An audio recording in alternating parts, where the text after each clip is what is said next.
Is Kano actually a state in Nigeria or a country? Please, I want people to help me answer this. Is it a state in Nigeria or a country in Nigeria? Because I don't understand how a state will be making promulgations and making a lot of things that are against international treaties that Nigeria is a signatory to, and even the law of the land, which happens to be the constitution. Why will you tell me that? Hello and what's up, guys? In this video we are diving straight into the serious firestorm between Kano State and the Ecowas court over blasphemy laws.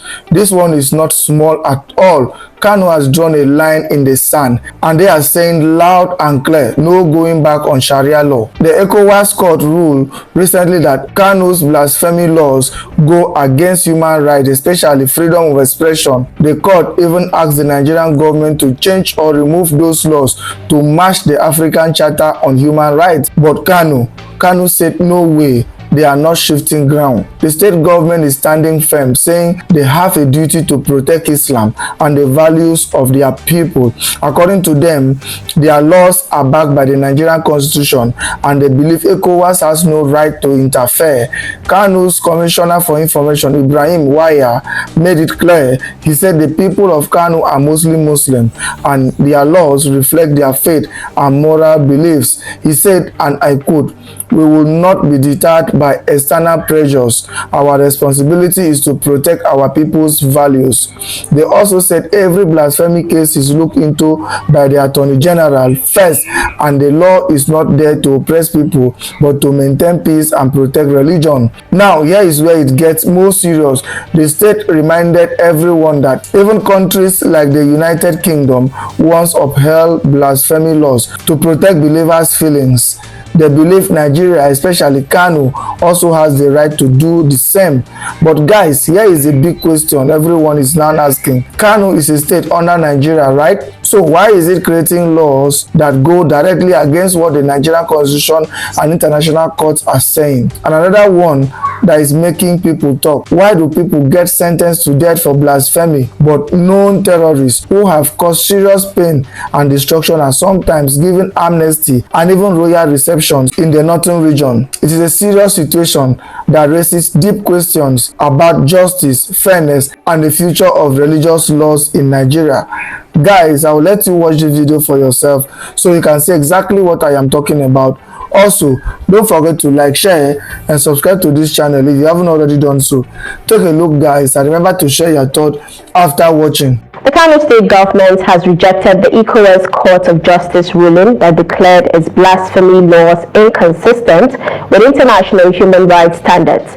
The court, in its April 9th judgment, directed the Nigerian government to amend or repeal the laws, citing violations of the right to freedom of expression under regional and international frameworks. In response, the state government reaffirmed its commitment to upholding laws that protect religious values and public order, stressing that its legal framework operates within the bounds of Nigeria's constitution.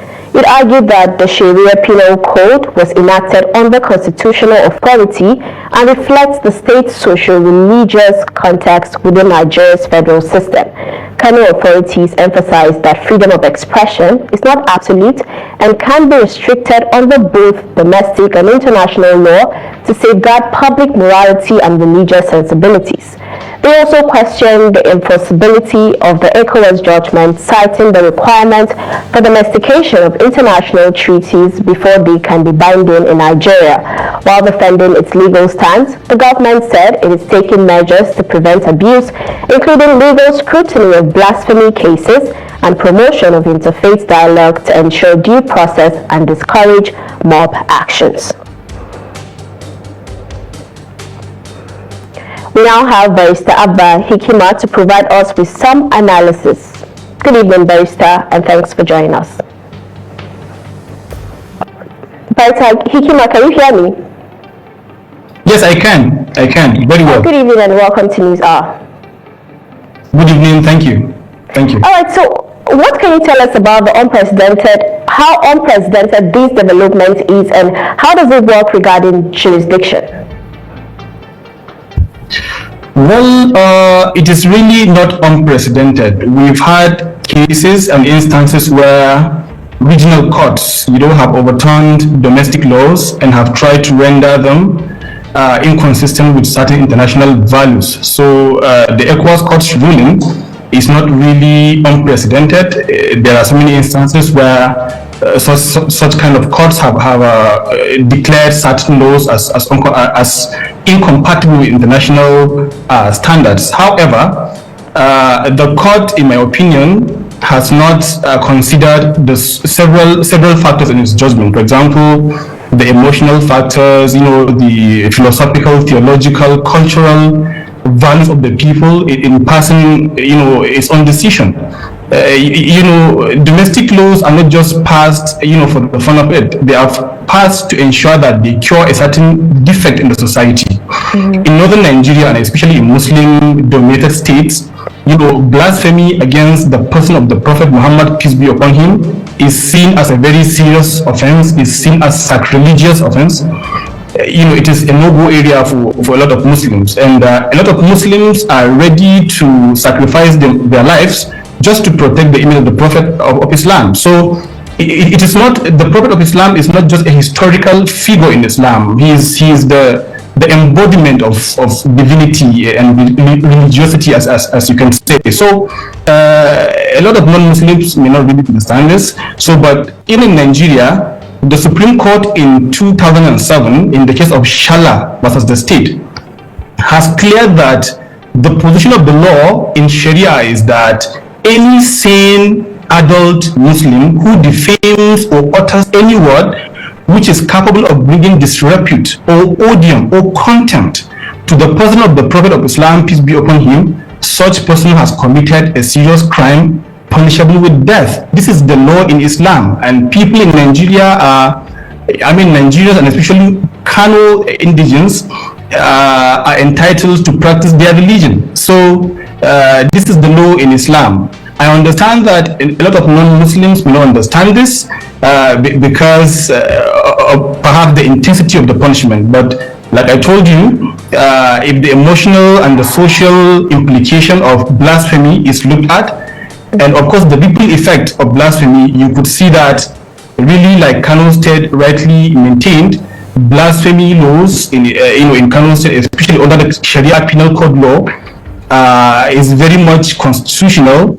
It is made pursuant to the powers of the Kano State House of Assembly to make laws for punishment of any crime, and crime and criminality is a concurrent legislative list under the Constitution. So, in fact, this punishment, although it is inclined or compatible with Sharia, this punishment is not actually a Sharia-based punishment. It is a punishment contemplated and stipulated by the Kano State House of Assembly in the relevant Sharia penal code laws that we have. Okay, so is there a conflict here regarding Nigeria's membership of Ecowas and the constitutional rights of Kano as a state to enact such laws? I actually don't even want to believe that there is any conflict, because if you look at even the classical jurists, classical liberal jurists as you have it, for example, the John Stuart Mill is a classical philosopher and thinker. He's also of the opinion that yes, the right to freedom of expression is there, but it has limits. It has never been absolute anywhere. For example, and even in contemporary world, in modern democracies, for example, you have the right to freedom of expression, but you will be committing a crime, for example, in several Western countries to, for example, to deny the Holocaust. Holocaust denial is a crime. Racial hatred and a lot of other examples that I can give you right now are actually criminal offenses even in Western democracies. So yes, the right to freedom of expression is there. It has been contemplated by, for example, the Twin Covenant, the International Covenant on Civil and Political Rights, the African Charter on Human and People's Rights. But in all of these laws, there are reservations, there are limitations and provisos saying that yes, you have the right to express yourself, but that right is not absolute. And that is why we have the saying that your right ends where my nose begins. You have the right to stretch your hand, but you can't stretch your hand to touch my nose. So much as a lot of non-Muslims may not understand, I'm speaking now as a lawyer and as a Muslim. You understand what I mean? I understand that it is a grave punishment. The punishment is really very big and huge. It's grave. That is the most. That is the deadliest punishment you may ever give any attribute to any crime. But looking at the sensitivities of the Muslims, and like I told you, a great deal of Muslims would be ready to sacrifice their lives to protect the name of the Prophet. So if this is the emotional sensitivities of the Muslims, then it's justified. And mark you, the punishment, the death punishment is not for non-Muslims. Even in Kano now, I'm looking at from the Islamic perspective now. In Kano, it is a crime to defame or to utter any word that is contemptuous to any religion, not just Islam. And under the penal code, it is not death penalty. But under the Sharia penal code law, which is only applicable to Muslims, the punishment is death, and it has been affirmed by the Supreme Court of Nigeria, by the CJN of Nigeria. So let's not confuse the two. But I would like to add that the punishment does not lie in the hands of individuals. It takes the court and the authorities to actually confirm whether and to investigate whether those words have been uttered and whether the punishment for blasphemy actually, or whether blasphemy has been committed and whether the punishment should actually be meted out. Is Kano actually a state in Nigeria or a country? Please, I want people to help me answer this. Is it a state in Nigeria or a country in Nigeria? Because I don't understand how a state will be making promulgations and making a lot of things that are against international treaties that Nigeria is a signatory to, and even the law of the land, which happens to be the constitution. Why will you tell me that, for God's sake, that you are standing against blasphemy and you are standing against it from the concept of Sharia? Which one is most superior? Is it the law of the land, international treaties, or Sharia? And what is the argument? The argument is always the fact that it's constitutionally backed. But I want to bring this to the notice of everybody. Have you forgotten the fact that even the Sharia has a hierarchy as far as the constitution and Nigerian laws are concerned? What is the echelon of the Sharia in regards to Nigerian laws? Did Nigerian laws place Sharia ahead of international treaties and the law of the land? Why will you come and make provisions that are against superior laws that exist in the land? Why will you tell me that the blasphemy concept should be judged according to the provisions of Sharia? And the last time I checked, the consequences of Sharia is tantamount to unaliving. Where is that done? Will it be out of place now if other places now decided to say this is what reflects the general desire, or the East? The general desire is the fact that we don't want to have any other religion apart from Christianity in our own region. Are they going to be negating the provisions of the constitution? Are we actually serious? Why is the government allowing this? What is the point? Why is the government allowing this? So it's either we have Kano as a country, or we have it a state in Nigeria that is ready to abide by the constitution, by the laws that governs the land. There's no justification to this job. If you must make laws against blasphemy, it must comply with superior laws. I'm not endorsing blasphemy. I believe in the right to religion and association, just like it's enshrined in the Constitution. And anybody that comes to speak ill of your religion, he should be punished. But the fact is, it shouldn't be judged on the basis of Sharia. So what are we saying? See,